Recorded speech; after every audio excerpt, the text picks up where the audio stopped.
അന്യായമായ ബജറ്റ് നിർദ്ദേശങ്ങൾ പിൻവലിക്കുക, മാനദണ്ഡങ്ങൾ ലംഘിച്ചുള്ള സ്ഥലം മാറ്റങ്ങൾ റദ്ദാക്കുക, സെൻസസ് ഡ്യൂട്ടിയിലുള്ളവർക്ക് ഡ്യൂട്ടി ലീവ് അനുവദിക്കുക തുടങ്ങിയ വിവിധ ആവശ്യങ്ങൾ ഉന്നയിച്ച് action council of state employees and ടീച്ചേഴ്സിന്റെ നേതൃത്വത്തിൽ ജീവനക്കാരും അധ്യാപകരും കൂട്ടധർണ നടത്തി. അന്യമായ ബജറ്റ് നിർദ്ദേശങ്ങൾ പിൻവലിക്കുക, മാനദണ്ഡങ്ങൾക്ക് വിരുദ്ധമായ സ്ഥലമാറ്റങ്ങൾ റദ്ദാക്കുക, സെൻസസ് ഡ്യൂട്ടിയിലുള്ളവർക്ക് ഡ്യൂട്ടി ലീവ് അനുവദിക്കുക തുടങ്ങിയ ആവശ്യങ്ങൾ ഉന്നയിച്ചുകൊണ്ടാണ് action council of state employees and ടീച്ചേഴ്സിന്റെ നേതൃത്വത്തിൽ ജീവനക്കാരും അധ്യാപകരും കൂട്ടധർണ നടത്തിയത്.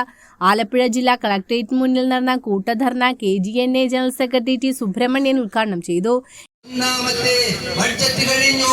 എവിടെയാണ് നിങ്ങൾ ഈ പെൻഷൻ പദ്ധതി, സാമൂഹ്യ സുരക്ഷാ പെൻഷൻ 3000 രൂപയാക്കി വർദ്ധിപ്പിച്ചത്? 1 രൂപ പോലും വർദ്ധിപ്പിക്കാൻ നിങ്ങൾ തയ്യാറായിട്ടുണ്ടോ എന്നുള്ള ചോദ്യം ഇവിടെ ഉന്നയിക്കുകയാണ്. അങ്ങനെ തയ്യാറായിട്ടില്ല എന്ന് മാത്രമല്ല, ഇവിടെ അധ്യക്ഷ സഖാവ് സൂചിപ്പിച്ചതുപോലെ തന്നെ 35 ലക്ഷം വീട്ടമ്മമാർക്ക് 35 വയസ്സിനും 60 വയസ്സിനും ഇടയിലുള്ള മറ്റ് പെൻഷൻ പദ്ധതികൾക്ക് പുറമേയുള്ള 35 ലക്ഷം സാധാരണക്കാരായ വീട്ടമ്മമാർ എന്താ പറയുന്നത്?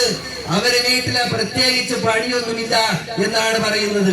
കേരള NGO യൂണിയൻ സംസ്ഥാന സെക്രട്ടേറിയറ്റ് അംഗം CV സുരേഷ് കുമാർ, KGOA സംസ്ഥാന കമ്മിറ്റി അംഗം R Rajeev, PSP employees union സംസ്ഥാന വൈസ് പ്രസിഡന്റ് VK രാജു തുടങ്ങിയവർ പങ്കെടുത്തു.